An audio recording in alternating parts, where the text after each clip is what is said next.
So this week on the Super Progressive Podcast, we have a very special guest joining us. It's Danny Bonnici. And why I'm so excited about this episode today is because Danny shares a lot of the backstory behind what is one of my favorite specific sounds in all of the underground, which is the progressive break sound coming out of Melbourne, Australia. I think this interview really ties in well with all the coverage we've been doing of the Australian scene today. And Danny kind of takes us back to how that all started. We have a really nice segment of the conversation where he explains to me and a lot of the new clubbers out there what made Phil K such an influential and special artist.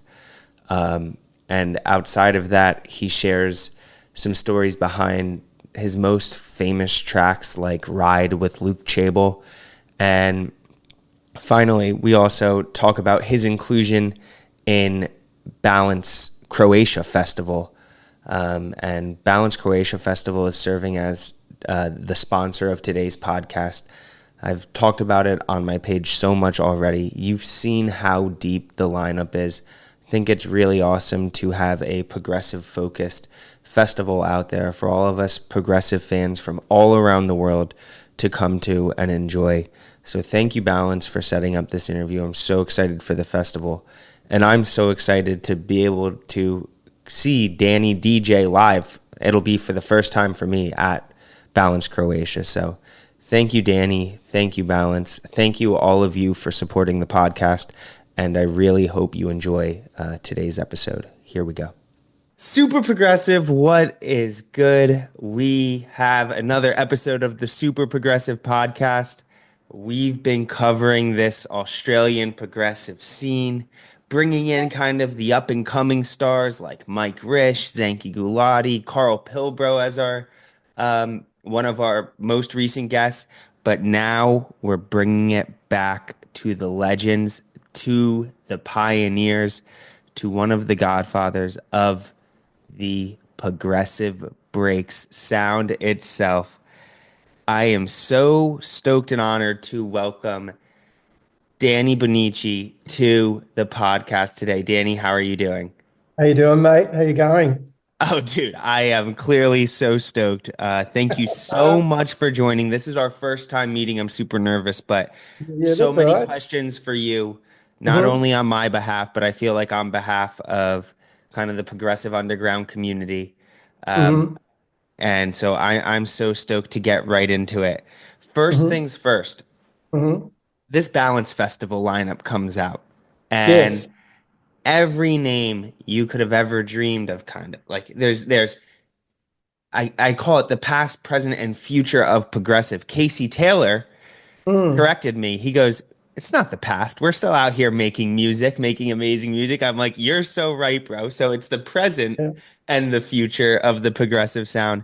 And of Yeah. all the names on that list, man, I am not lying to you when I say this. When I saw your name there, Mhm. it's you are one of the people I am most excited to see in Croatia. So Oh, I that's just wanted to amazing. let Thank you you. know that. And I'm wondering Oh, that's awesome. what it's like to see a festival that platforms this progressive sound come together and to be able to be a part of it. Awesome. I'm so stoked to be included in that lineup. Um, yeah, it's like a dream lineup, dream festival in a on an island in Croatia. I mean, what else do you want? Yeah, It's no, crazy. it really doesn't get better than that. Can you kind of tell me, um, with Balance being an Australian label, can you kind of Mhm. highlight your history with the label or Yeah. kind of because it seems like with most of the Australian artists in Balance, there's a very uh, personal relationship between artist and label. Absolutely. I got involved with the label, obviously. Well, to be honest, I just started listening to the label before I even knew Tom back in the day. And I think when I heard the Phil K balance, because I was friends with Phil back then, we were hanging out all the time.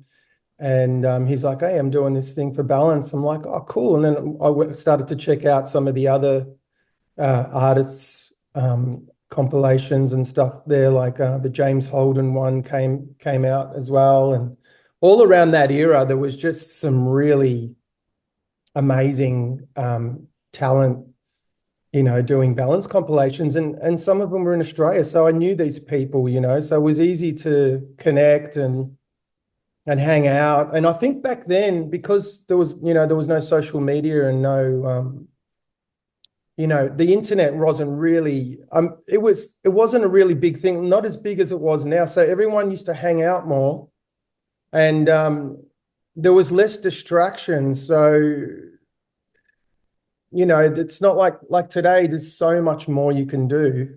Whereas back then, it was like you had to choose whether you were into music or sport, or it was a bit more, sticking to your lane. And but also I think it was a special time because there was just so many great artists around, like Luke Chable, you were mentioning. Um, we were all mates at the end of the day. And I think that's how we all came together. And going back to Balance, so I just kept listening to, compilations and all that. But in around, I think it was around 2009, maybe, I started actually mastering for Tom, and started actually mastering all the Balance series from then on. So I've had a really long relationship with Tom and a lot of artists along the way. And I think also because I knew these artists anyway, it was kind of easier to kind of in that process was kind of streamlined. It was like, hey Dan, right, let's do this, blah blah blah. And there was a lot, everything was getting done a lot easier because of the connections we already had with people. And I actually took a little bit of a break of making music there for a while, even though I was still mastering for Balance, and didn't really make music for a while, kind of took a break, and then probably just started getting back into it around 2018 again. And I was just making music under different names and different styles and all that. But then, started to get back into making progressive. I missed it, so I was like, okay, I think it's time to put out some records. And so over the last few years, I've had my own releases on Balance as well. So that was cool. So I guess you could say I've had a very intimate relationship with the label over the years, as an artist and also as a mastering engineer. Can you share with us a little bit about the mastering side of your professional career? Because Mhm. I think a lot of your fans know your tracks. Your tracks are some of our all-time favorite tracks in progressive music. But in doing some research, I found it equally cool. Um, you built a studio, you built a mastering company. And can Yep. you talk a little bit about that and kind of how your approach to mastering may be a little bit different, or it might be a little different art form than just your approach to productions. Can you kind of tell us the similarities and the differences between the two? Yeah. Okay. So, well, let's talk about the differences between production, mixing, and mastering. I guess they're all like connected in a way, because as a producer, you have to kind of choose the right sounds, so then it becomes a little bit easier for you down the line when you're mixing to make those sounds fit in a mix, and sound cohesive. The mastering side of it is um, making sure that all those elements translate on everybody's systems and pretty much um, sticks out, like it has to basically blend. It has to not stick out, it has to blend in with everything else that's going on. And I find that especially with different styles, there's a different approach as well. Like, how big the bottom end might need to be in certain tracks. Like, and also because I am a producer myself, I have a lot of input in in letting people know, like they might send me tracks and I'll say, oh, it's not finished yet. You'll need to do this, this, and this, and then I can master it. And I think having that kind of a background as a producer and mix engineer, um, I'm able to critique the mixes a little better and help people achieve, that level of sound that they want to achieve. Because some people don't even know, like, what mastering even is. They just think, oh, we'll just, make a record and we'll send it off to that guy and he'll just make it sound good. Like, yes, we can do certain things to try and, um, get it to the level that it needs to be. But at the end of the day, if the mixes aren't there, then it's also my job to let people know, look, maybe you need to turn the kick drum down or you need to turn it up, or maybe you need to do this, try this, and then send it to me. Sometimes I even just ask for the stems, like certain stems of the mix. So I might say, you know what, just send me the kick, bass, and the synths and the percussion, and I'll do the rest, because they might not be in a good environment to actually make those decisions for themselves. And they say, oh, look, man, I mixed this in headphones. Can you have a look at it? Because I can't really tell where the bottom end is. And I'll just say, give me this, and this, and I'll sort it out. Yeah. So I think being a producer um, really helped. And I only started mastering, well, actually, mixing and mastering just in general. Well, mixing forever, because all producers in the underground scene pretty much mix their own music. So I've been mixing since the 90s, so a long time. But mastering sort of came into it a bit later on, maybe around 2007 or something like that. Because I used to hang around Jack the Bear for ages, because he used to pretty much master all our stuff back in the day. So you could find his name on everything Yeah. progressive back in those days. And yeah, we were good mates. So I used to hang out with him, and he pretty much took me under his wing, and I kind of grew from there. And then after a while, that's when I started actually mastering for labels and stuff like that. Yeah, it's really cool. And hearing I didn't recognize that at that level how collaborative the mastering process is between the producer and the mastering house. Yeah. Well, if you can have that relationship, and especially if you know the genre as well, Yeah. you know what I mean? Like that really helps. And I think you can have that relationship with a mastering engineer that knows the sound. If he doesn't know the sound, then all his job is really to make sure that things are well balanced and you know and ticking all the right boxes as far as loudness and all that kind of stuff. But when you're part of that genre as a producer, then you can offer a lot more to the producer. It sounds like you get to infuse some artistry into a very technical assignment. I guess so. Yeah, yeah. It's just, without taking over the project, you know what I Yeah. mean? Like, I'm not about that. I'm just about making sure that they can get the best out of their music. I mean, so people spend so much time on it. Oh, totally. So why let it down right at the end when you can really make it something special? Yeah, no, that's a fantastic approach. So much I want to ask you. I think it would be best to kind of go back to the beginning. Hmm. And I'm really curious, kind of your origins in electronic music. I always ask, DJs and producers that I speak with. Hmm. We Hmm. all kind of have those tracks that we listen to, maybe those relationships with older siblings, older cousins. Oh, Something, yeah. something got us hooked on this music. Oh, And okay. Oh, and that for that that's yeah, yeah, for yeah. I know what me, you mean. it was Yeah. my older cousin. He's a producer named Ned Shepard, and he produces with Sultan. Right. So Okay. they gifted me their old Global Underground Balance and Renaissance Oh, compilations okay. like four Cool. years Yeah. ago. Hmm. It Hmm. exploded my mind and it opened my Yeah. world to all of this. But Yeah. that's me in the year 2020. I'm wondering for you, when Mhm. when did you kind of get hooked on this music? Yeah, I remember the actual day and the party.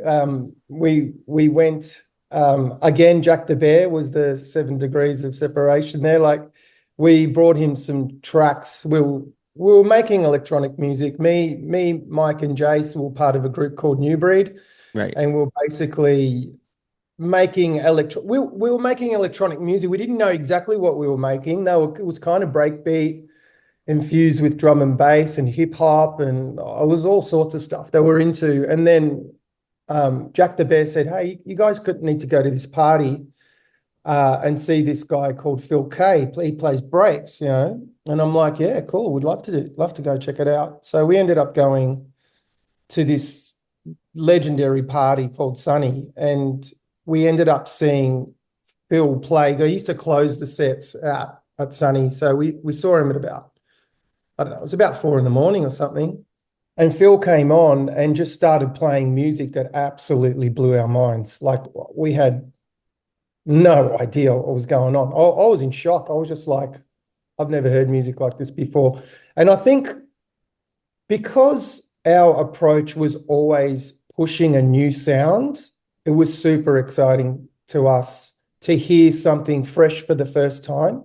Like you've never heard this music before. It was like when I first heard Tipper as well, who back then also make breaks and kind of glitch hop and stuff like that. You know, I'd never heard music like that before, and it was just like, okay, we need to get involved in this scene and try and work out where our place is in this scene. And I mean, that party specifically was where we all hung out. I mean, that's where Luke Chable was, that's where Phil was, that's where all of us was, Andy Page, I mean, Steve May. There was all these names, all these Melbourne heads that just used to go to this party religiously once a month and hang out.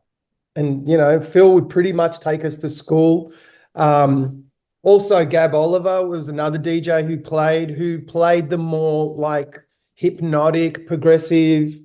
I mean, they basically worked in a record shop, so they were getting records that nobody had anywhere. I mean, they were pretty much getting all the white labels, all the stuff that nobody had. So no, you couldn't just go and listen to that music anywhere. You'd have to go to that party to actually even listen to music like that, you know? And that's where it started, really, that kind of progressive breaks journey for us as New Breed. And just and you know, and then Luke and I were always hanging out because we were just such good friends, and we just started making tracks together as well. I mean, and same with Phil, and then we were making tracks with Phil, and then they'd throw us a track and we remix their track, and then they're like, "Hey, throw me a bass line." I mean, Wow. that's how it happened, you know, Yeah, on very definitely. limited technical equipment of the day, mind you. One question that I have for you is learning the history of this music and this journey I've been on the last 4 years. Mhm. Phil K is one of the most revered figures in the progressive underground, an Mhm. artist that pushed barriers. For clubbers my age and under, our exposure to him may be limited. And I want every clubber from my generation to understand what made Phil K so pioneering, let's say, and encourage them to go and check out his music. But Mhm. for younger clubbers out there, can you Mhm. kind of explain what uh like what made him so pioneering, but also what made him so revered and a figure that his relevance is as present today as ever in terms of when we speak to other legendary producers and DJs like yourself. Yeah. I just want to encourage other clubbers my age and younger to go and listen Mhm. to his music. Absolutely. So Phil was not afraid to express himself, and that's what it is at the end of the day. Like people, I feel like they want to make a certain part, you know, they want to make a certain sound, they want to do a certain thing, and they just kind of stick in their lane. Whereas Phil never did that. He never chose one sound and just went with that sound. He was constantly evolving as a producer, as a DJ. He was technically brilliant at DJing as well. So he was able to mix genres together and make it all work. Like, I remember asking Phil years ago for some tunes. Like, I said, oh man, I got a gig tonight, can you throw me some records? And he's like, yeah, no worries. And he gave me all these records and I couldn't play half of them. I'm like, how do you even play this music? I don't even know what fits here. And so he had an unbelievable way of making things fit together and creating his own style and sound through mashing music. And I mean, he was a pioneer not only in breaking new sound, but also in DJing. Like, he added features to CDJs and FX 500s, and I mean, he was closely working with Pioneer at the time to add new features to their gear. And I mean, he was a super nerdy techie guy, And the reason why people also love him, he was an awesome guy. For many reasons, he was inspirational to us all, like he didn't stop pushing the boundaries, like right up until the end. He was always searching for new sounds and new ways to do things. That's just who he was. And I think, you could even talk to James Abelia. Him and James Abelia used to hang out and they used to just show each other tricks and tips and all this kind of DJ stuff. And they used to go crazy, like, and I mean, if you heard Sibilia DJ, he's another technical genius as well. And, it takes one to know one, I guess. Yeah. Earlier in your answer, you had mentioned that there was a very limited amount of production equipment at the time. And perhaps what you guys in Melbourne were doing were so well was getting the most out of that equipment and taking it in directions that maybe it wasn't made to be taken to, but you guys took it there and took it to different 100%. places. Mm-hmm. And this question may not apply, but I was wondering if there are core pieces of analog equipment behind that progressive break sound. Yes, absolutely. Because back then, plugins, I mean, there were certain plugins that were, I mean, it was just coming into play, really. And so there were plugins that were already built into Logic, for example. If you listen to a lot of Luke Chable stuff back in the day, I mean, most of it was Logic plugins that were built into the program back then, which was Logic 4.7, I believe, from memory. And it was things like the ES2, the ESM. They were like the staple plugins back then. Also, I think we were using Native Instruments had their Complete series out as well back then. I mean, it was early, really, really early on. So they had things like Absinthe and FM7 and things like this. But as far as hardware goes and the progressive breaks stuff, the Virus was a very big hardware synth that we used, the Access Virus. So we had one of those. I mean, all the drum and bass producers had one of those back in the day anyway. I mean, that's how drum and bass was made. It was made using a Virus. So we had one. We did a lot of analog recording. Like, it was a lot of manual tweaking of bass lines. Like, all of the bass lines you heard back then, like, everyone does automation these days and just automates, their wobbles or whatever. We did the whole thing live.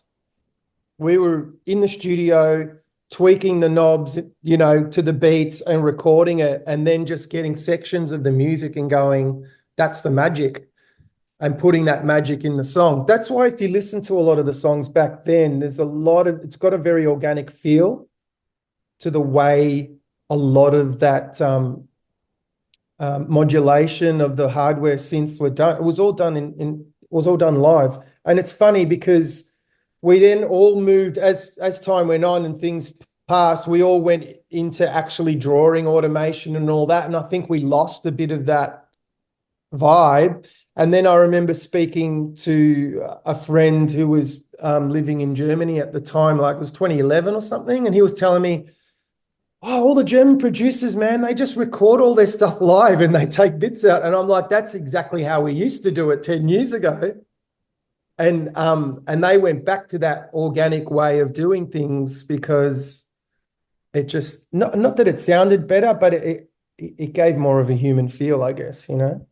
Yeah, definitely. What was it like when this sound that you're cultivating and pushing forward in Melbourne is Mhm. embraced by the top international DJs around the world that um, DJs like let's say Sasha and John Digweed, DJs from outside of Australia over in Mm, the UK and in Europe are yeah. taking your sound Hmm. and bringing it to dance floors, blending it into their sets with the other music that they play, but Yeah. that's the music that's standing out in their sets. What was that Yeah. like for this sound to take its place on the global stage? Well, what a feeling that was for us. I mean, we literally were just making music for each other, right? To outdo each other and make each other, make each other peak at the end of the day. That's what Luke would say to me all the time. He's like, check this track out. And he was just waiting for an amazing response. That's why we made music. And to have DJs like Sasha and Digweed and all those progressive great DJs play all our stuff. I mean, that was just like, okay, we must be doing something right here if everyone's playing our music. So for us, it was an honor, to be able to not only make those tunes but be accepted as pioneers of that sound. And being in Australia, we're so far away, from everyone, but yet we were getting messages from so many people around the world at the time, just going, "What's this track?" And it was crazy. It was a crazy time, and One thing, and being able to even hang out with these guys too. Like when Sasha used to come over, it was like we were just friends. You know what I mean? We were just hanging out, and it was just it was surreal, actually. It was, and then we started to talk. I mean, just because of that alone, that's when we actually started to jump on board and tour ourselves, and go to Europe and America, and start to see the world. And I guess that's we were lucky. We were so lucky to have lived in that period of time where that sound was just starting to come up and be a part of it all and just ride that wave. definitely. I think when you talk about a healthy underground scene, one thing I'm learning from this conversation right here is I haven't heard you once say, we made music with dreams of releasing on this label or this label. You guys are making music for your other producer friends to just impress them and say, you know what, Yeah, this is what I'm bringing to the table yeah, this week. And that friendly competition yeah, seems yeah. like the best way for music to push forward. Yeah, I mean, we were making music because we loved to make music. There was no other reason for it.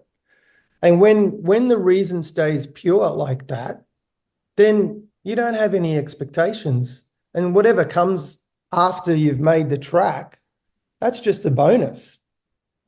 You know what I mean? As soon as you start putting pressure on yourself and you need to be releasing on this label and that label and all that, I think maybe your creativity can be hindered at that point. You know what I mean? Like you're going to make decisions about certain things because you're thinking about what label it's going to be released on. We didn't think like that at all. And I'm guessing that any pioneer that pushing any new sound is not putting themselves in a box at all. They're just going for it. They're just going to let's mix this. I mean, when Luke and I made that record Ride, I mean, no one had even heard a track like that before. It was like, well, let's get this electro sounding bass line and put it together with a progressive melody and let's just mash this up. Like we weren't thinking this is going to be a big record or we just wanted to push sound. That's the most important thing. It still is today. You know what I mean? Just to push sound, try and come up with new ideas. I mean, that's the exciting part of it. All the rest is just whatever, if it happens, it happens. Yeah, Don't put any absolutely. expectations on it. Absolutely. And we're talking about you guys creating music and pushing music forward for you. That Hmm. being said, there were some, and they've started to come back, but there are some amazing Australian record labels that I want to encourage younger clubbers to go explore their discographies. I'm mainly Hmm. talking about back around that time, Zero Tolerance and Alternative Route. Um, 100%. can you, just as a fan of those labels who don't know much about their histories besides their amazing discographies, can you Hmm. talk Hmm. about the role that they played on a different side of the Australian scene, being labels that were help facilitating pushing this sound forward? 100%. I mean, Zero Tolerance was basically Gab Oliver and Phil Kay. And, they were pretty much running that label. Ivan Goff was involved as well. So because they were getting such um, progressive underground sounds anyway, white labels from the UK and all this sort of stuff. They were on the forefront of all that music anyway. So when they started that label, they were naturally going to be people that were pushing a new sound. So Zero Tolerance had some incredible releases back in the day that still stand up today. You can still drop them in a set, and people would think, oh, that record just came out. Like they stood the test of time. Also, another label that you didn't mention was like Vapor back then. Of Casey course, Taylor's Vapor. label. Yeah, I just interviewed Casey, Casey. Of course, Vapor. yeah, yeah. So Vapor was another massive label of pushing that sound as well. So I mean, everyone had their role to play, and I think because I go back to we were all hanging out. It was a scene that had all these people going to the same places, talking to each other, hanging out in each other's studios. And of course, that was going to bring on some new sounds, pioneering arrangements. I mean, there's so many things that happened during that era that was going to basically push that sound forward. And yeah, of course, those guys were going to set up labels and put out those tunes. Yeah, I think for me, looking back, let's say 20 years, 20 years in the future of these kind of this era of this music, Mm-hmm. um, what I appreciate so much as a clubber and a fan of this music is the unapologetic nature of the tracks and the boldness in the structure and the arrangement of the tracks because the tracks weren't afraid and the producers weren't afraid to build to an epic moment. And I feel like Mm-hmm. that's almost a defining characteristic of the progressive break sound outside of the percussion Yeah, that's true. is like it's like no, it we are building to this epic moment. We don't care. Like we want to do the most epic thing possible in this track. So You can true. have your cool minimal tracks that chug Yeah, along yeah, these tracks build to a moment and it's yeah. pure euphoria when it reaches there. Well, you nailed it there. I mean, that's exactly what we were trying to do. The music was a journey, and the journey had to have a moment. I mean, every record, I mean, even the way I make records today. I was just talking about this with Luke just the other day, actually, and I said, look, and he was saying, look, so he goes, I don't care what we do. Like we're thinking, let's make this record, let's make that. He goes, so long as we've got the moment, so long as we've got a moment in that record. And it's like, and he's right. I mean, that's what we strive to do. We're striving to push people emotionally, so we can bring them to a place of ecstasy at the end of the day, and if we can achieve that through our tunes, I mean, then what better feeling is that than to make someone feel that? Yeah, I mean, definitely. It's what I feel in the tracks, and it's a timeless feeling. For me, the Mm, music belongs today on the dance floor. Like I mhm, go out hoping to hear tracks like that today. So I mhm, totally hear what you're saying. I have one last question for you. mhm, And mhm. how is it exciting? How do you feel about seeing your country and your city, Melbourne, kind of retake the spotlight of the scene is seems to be redirecting back to Melbourne right now with Yeah, yeah. the amazing combination of work from your pioneering generation and Mhm, how mhm. much they've influenced but also advised the up and coming generation that are extremely talented. And it's all Yeah. happening in the city of Melbourne. What's it like to kind of have this new wave of talent coming through and almost it I wasn't there 20 years ago when it was happening for the first time, Mhm, but do you see mhm. any kind of similarities just in terms of the energy of the music coming out of there and more so Oh, the yeah, relationships 100%. between the producers? Yeah, yeah. It's funny, yeah. Like, you talk about like people like Mike Rish, for instance, who people think he's just, been making music the last few years. He's been doing it for a long, long time and basically refined his sound now, but he's pretty much like I was just talking to him the other day and he was saying how, he used to listen to tracks that his brothers, used to play to him or whatever.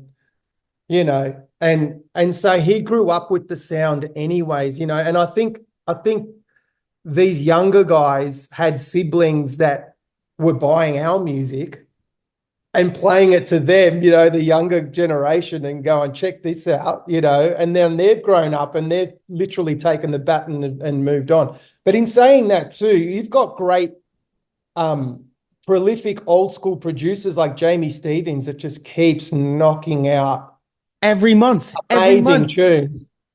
Like he's a freak, like he keeps knocking out good records, he keeps pushing sound. He's still a pioneer. Do you know what I mean? Like, so he's influencing a lot of younger people, and I think for us it's nice to pass on things like that, whether you're doing it directly or indirectly. Yeah, It's definitely.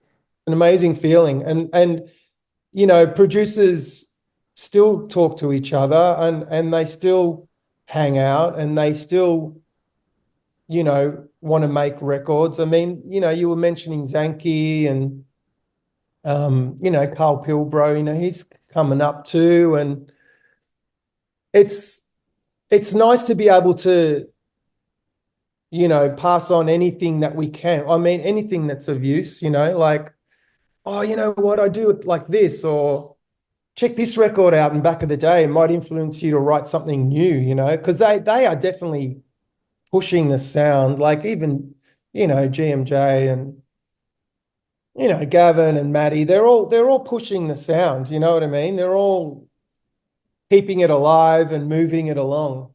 And I think it's great. I think it's awesome that they do this.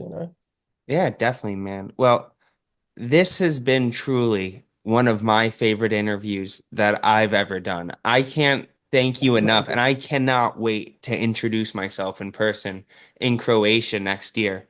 Awesome, But yeah, definitely. thank you so much. This was like everything I hoped it to be. Progressive Breaks is my all-time favorite sound. So to be able to speak with you and learn the story from you has just been nothing but an absolute pleasure. So thank you so much, man.